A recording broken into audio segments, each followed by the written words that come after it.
Right, pair of shoes in for repair. Pair of Loake 1880 shoes. A problem with the uppers. And of course we know with the 1880 shoes the uppers are made in India.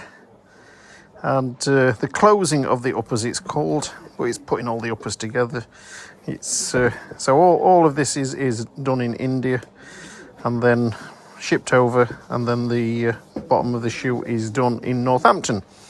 So what's happened here, this is a G-fit, but you can see this chap's got a really wide foot anyway, and he's put strain on them, and it's ripped the between the facings. These are the facings, and it's ripped it in there. So what sort of repair can we do for him? Well, let's take this stitching out and see what we can do. Let's have a look. Come on, this is... Are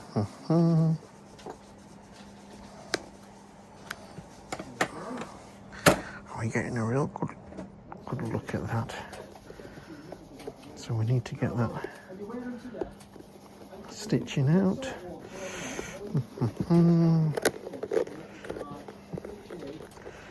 We want all this old stitching out of here so that we can make a nice neat job.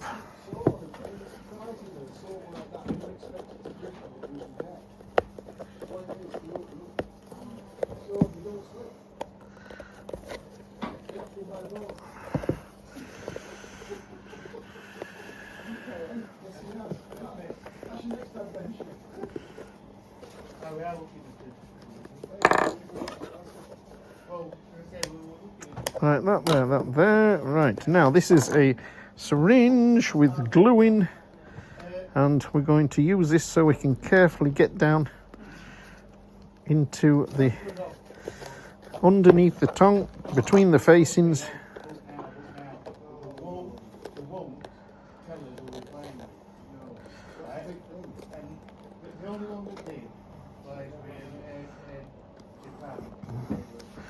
Okay, so we've got plenty of glue in there, a bit more glue in there, and we will manipulate that back together, plenty of glue, and then stitch it across here and up the facings a little bit, up there just a little bit, just to put some extra strength into it. I've already got the stitches out of this one. Plenty of jam. Of course, the glue that we're using is a shoe glue that will peel off on the face of the shoe. It'll just rub off, not leave a mess. Right, okay. So we'll leave those to set, get them all manipulated together, and then run some stitches over them and see how they turn out. Right, the glue's dried, so we'll just put this together. Let's have a look here.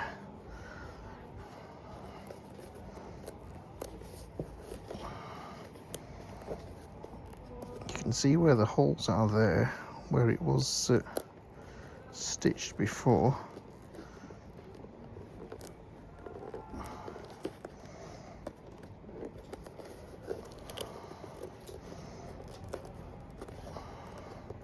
Manipulate that together, right, and then we'll stitch down here, we'll stitch here, and then we'll stitch across here, and then we'll stitch across there, and we might add a bit of stitching just up the facings past the first holes, so that we're taking a little bit of strength into the tongue underneath and taking it away from this area, the vamp. And you know, he's already bedded them in a little bit, and they will bed in a little bit more, but when we've stitched them, we'll carry on. The glue is set. We can rub a bit of this off, and we're going to stitch them up.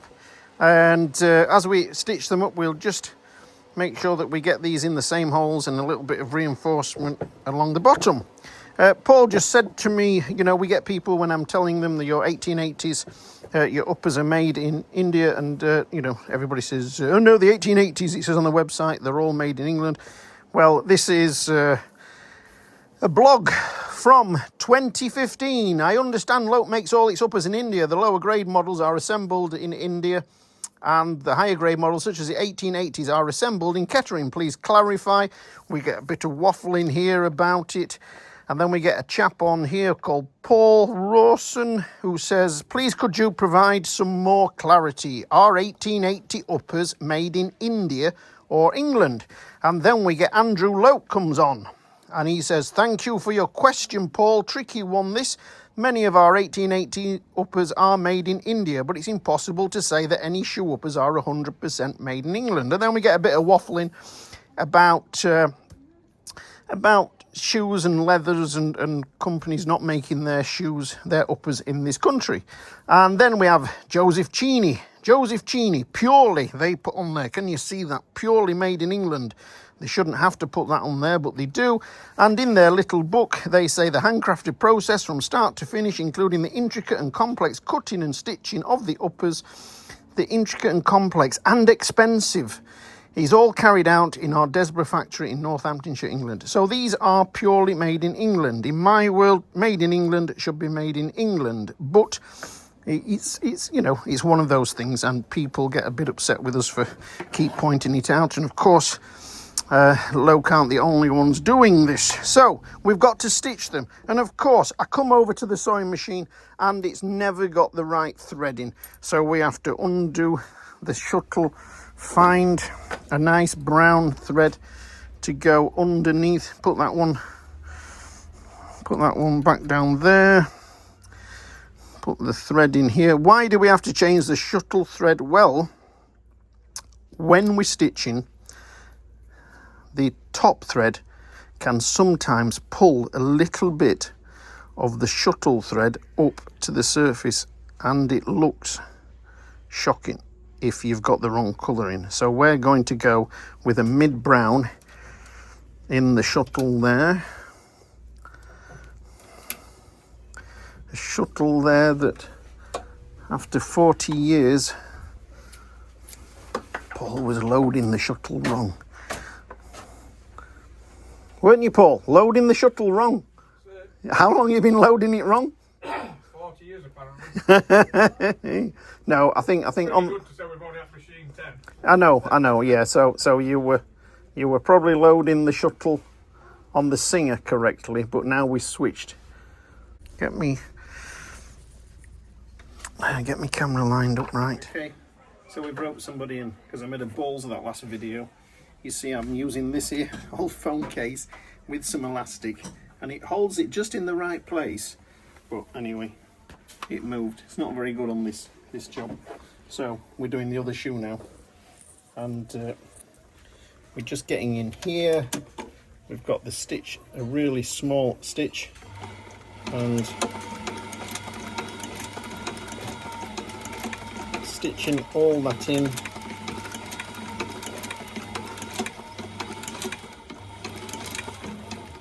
Come back up again. Can you see that? Yeah.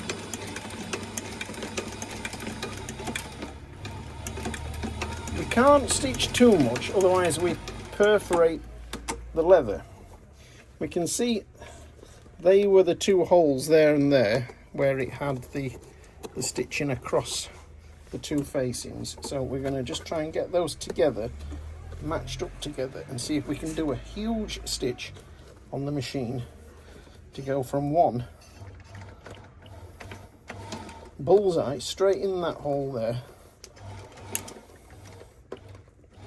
straight in the other hole there. Can you see that? And that's just pulling those two facings together nicely, so we can build up. We keep stitching. Just get these bits of thread out of the way. We can build up that stitch that goes from facing to facing, and then it has another stitch that goes the other way. So we'll build that up there, and that'll be it. All right, job done. I'll take a picture of them, and then what I'll do is I'll tidy up the edges here. Just give them a nice rub round on the machine, give them a quick coat of polish, and then we can big the price up a bit. So we've burnt the threads off. I've rubbed it with a little bit of crepe to get all the old glue off out of the seams and the broguing. This is where we're at now. Look, you can see we've stitched across there, and then stitched down here, stitched down there, and that seems to have got it absolutely solid. Just giving them a little bit of polish on here, tidying them up a little bit, and then the edges. Look at these edges here that look pretty poor. So let's go round here. Look, follow me round here to the machine. On there, these are the brushes. Now, on an older machine, you actually didn't just have brushes, you had what was called pad wheels, which was slices of leather all the way round, and we had a pad wheel and we had pad wax as well. And the pad wheel would smooth the edges of the leather down again, save you having to remachine every time. You would pad them on the pad wheel, and it really did leave a nice finish. It's the same as the irons, the setting irons. You just don't get them now on modern machines, and it is a shame. So what we have here is two wheels that have worn out nearly. The brushes like this would have worn out, so they've got stubby little brushes, and they're great for getting onto the leather, the raw leather, and putting colour back into the heel stacks.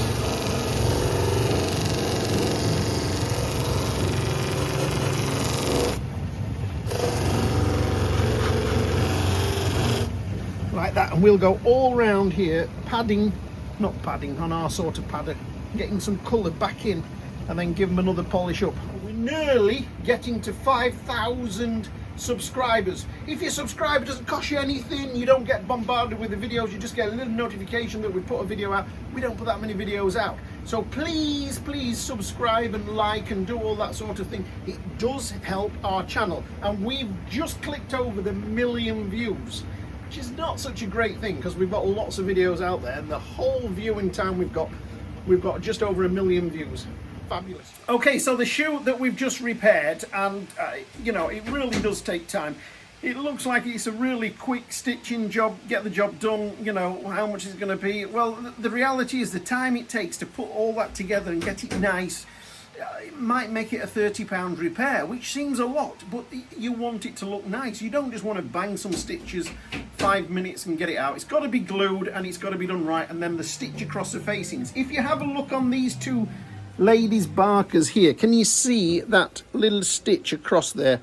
It's just about on everything that we pick up. There's a Berwick, can you see the stitch there? Look across, and here again we have it on a Cheaney. Now, on some of these Cheaneys, this is stitched across left to right and then up and down, and that's as it was on that Loake. Really nice way of doing it, but that keeps the facings together. Whoa, somebody's brought us some cake in. So, one thing to keep in mind, it was a G-fitting shoe, but it was the Derby fastening. Where are we? Derby fastening here. So your two fastenings on the shoes. Derby fastening, more difficult to get into. Oh, what am I saying, Derby? This is a bloody Derby. That's an Oxford. Oxford fastening, more difficult to get into because the facings are stitched in. These are the facings. On a Derby, it's open at the bottom. So it's something to keep in mind. Yes, and the Oxford does look a little bit smarter on a dress shoe. But for me, on a big country shoe, you want a Derby fastening, opens nice and wide. You're going for a G, you've got wide feet, and this chap's got really wide feet because it's split, he's G fitting. So a Derby fastening, a lot easier to get in and out of.